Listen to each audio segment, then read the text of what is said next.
بسم الله الرحمن الرحيم.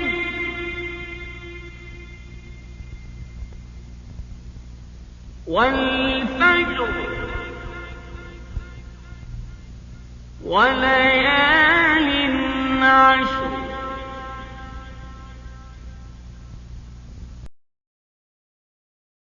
بسم الله. الحمد لله رب العالمين، والصلاة والسلام على رسوله الأمين وعلى آله وأصحابه أجمعين ومن تبعهم بإحسان إلى يوم الدين. أما بعد، فإننا نستقبل الأيام العشر الأولى من شهر ذي الحجة، وهذه الأيام العشر موسم من مواسم الخير يتزود المؤمنون فيها من الطاعات، ويزيدهم الله سبحانه وتعالى فيها من الحسنات. وهذه الأيام العشر أيام فاضلة معظمة، هي أفضل أيام السنة، ومن فضلها وشرفها أن الله سبحانه وتعالى أقسم بها في كتابه، والله سبحانه وتعالى لا يقسم إلا بعظيم، فقال سبحانه: والفجر وليال عشر. والليالي العشر هي العشر الأولى من شهر ذي الحجة. ومن فضلها أن العمل الصالح في هذه الأيام أحب إلى الله سبحانه وتعالى من العمل الصالح في غيرها. فعن عبد الله بن عباس رضي الله عنهما قال: قال رسول الله صلى الله عليه وسلم: ما من أيام العمل الصالح فيها أحب إلى الله من هذه الأيام، يعني أيام العشر. قالوا: يا رسول الله، ولا الجهاد في سبيل الله؟ قال: ولا الجهاد في سبيل الله إلا رجل خرج بنفسه وماله فلم يرجع من ذلك بشيء. رواه البخاري، واللفظ لأبي داود. ففي هذا الحديث بيّن النبي صلى الله عليه وسلم أن العمل الصالح في هذه الأيام أفضل من الجهاد في سبيل الله، إلا من قتل وذهب جميع ماله. قال الحافظ ابن رجب رحمه الله تعالى: فهذا الجهاد بخصوصه يفضل على العمل في العشر. وأما بقية أنواع الجهاد فإن العمل في عشر ذي الحجة أفضل وأحب إلى الله عز وجل منها، وكذلك سائر الأعمال.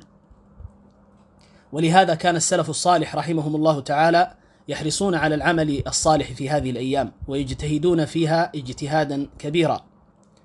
قال القاسم بن أبي أيوب رحمه الله: وكان سعيد بن جبير رحمه الله إذا دخل أيام العشر اجتهد اجتهادا شديدا حتى ما يكاد يقدر عليه. وكثير من الناس يتنبه لفضل العشر الأواخر من رمضان ويغفل عن فضل العشر الأولى من ذي الحجة.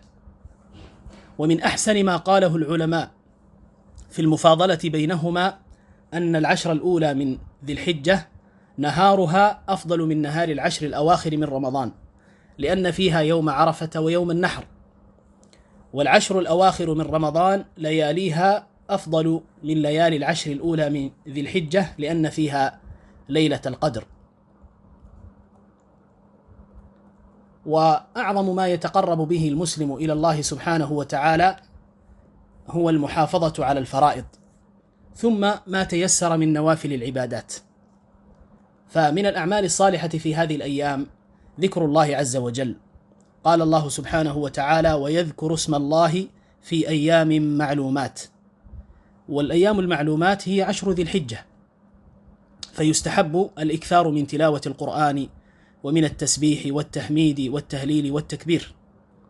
ويشرع التكبير في جميع الأوقات، وهو التكبير المطلق من أول شهر ذي الحجة إلى آخر اليوم 13، وهو آخر أيام التشريق.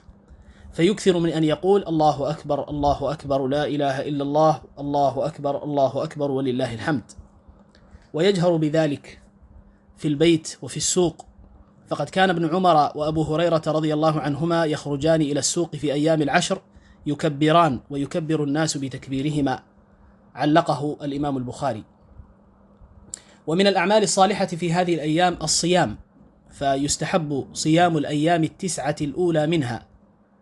أما اليوم 10 وهو يوم النحر فإنه يوم عيد لا يجوز صيامه، فيستحب صيام الأيام 9 الأولى منها، وخصوصا يوم عرفة لغير الحاج. ففي صحيح الإمام مسلم عن أبي قتادة رضي الله عنه عن النبي صلى الله عليه وسلم أنه قال: صيام يوم عرفة أحتسب على الله أن يكفر السنة التي قبله والسنة التي بعده. هذا فضل عظيم وكرامة من الله سبحانه وتعالى يكرم بها عباده المؤمنين. ومن الأعمال الصالحة في هذه الأيام الحج إلى بيت الله الحرام، والحج ركن من أركان الإسلام يجب على المستطيع، كما قال سبحانه وتعالى: ولله على الناس حج البيت من استطاع إليه سبيلا ومن كفر فإن الله غني عن العالمين. فمن استطاع الحج ولم يكن قد حج فليبادر إلى الحج. فعن ابن عباس رضي الله عنهما قال: قال رسول الله صلى الله عليه وسلم: من أراد الحج فليتعجل، رواه أبو داود. وفي رواية لابن ماجه: فإنه قد يمرض المريض وتضل الضالة وتعرض الحاجة. ومن الأعمال الصالحة في هذه الأيام صلاة العيد يوم 10 من ذي الحجة، وذبح الأضاحي. قال الله سبحانه وتعالى: فصل لربك وانحر. قال بعض السلف: أي فصل لربك صلاة العيد يوم النحر وانحر نسكك.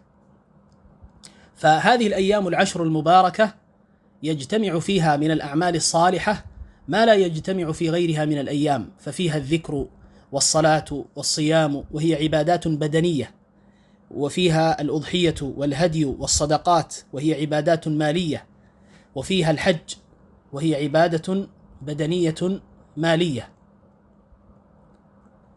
وينبغي أن يعلم أن من أراد أن يضحي فعليه أن يمسك عن شعره وأظفاره إذا دخلت 10 الأولى من ذي الحجة حتى يذبح أضحيته. فإذا أعلن عن دخول شهر ذي الحجة وهو يريد أن يضحي فعليه أن لا يقص شيئا من شعره ولا يقلم شيئا من أظفاره، لحديث أم سلمة رضي الله تعالى عنها أن النبي صلى الله عليه وسلم قال: إذا رأيتم هلال ذي الحجة وأراد أحدكم أن يضحي فليمسك عن شعره وأظفاره، رواه مسلم. وهذا إلى أن يضحي. وشهر ذي القعدة وشهر ذي الحجة من الأشهر الحرم 4 التي عظمها الله سبحانه وتعالى، فالطاعة فيها أكثر أجرا والمعصية فيها أشد إثما. قال الله عز وجل: فلا تظلموا فيهن أنفسكم. فاجتهد أيها المسلم في العمل الصالح في هذه الأيام، ولا تفوت هذه الفرصة العظيمة، فتمر عليك هذه الأيام كغيرها من الأيام ولا تغتنم ما فيها من الفضائل. قال الله سبحانه وتعالى: فاستبقوا الخيرات. اعمل أيها المسلم فأنت الآن في دار العمل، وكل ما تعمله من خير خالصا لله عز وجل فهو مكتوب لك. وتب إلى ربك سبحانه وتعالى واستغفر لذنبك لتكون صحيفتك نقية، وليتقبل الله عز وجل منك صالح الأعمال. نسأل الله سبحانه وتعالى أن يوفقنا للعمل الصالح في هذه الأيام، وأن يتقبل منا ومن المسلمين، وأن يجعلنا من عباده الصالحين، إنه سبحانه وتعالى ولي ذلك والقادر عليه. والحمد لله رب العالمين، وصلى الله وسلم وبارك على نبينا محمد وعلى آله وأصحابه أجمعين.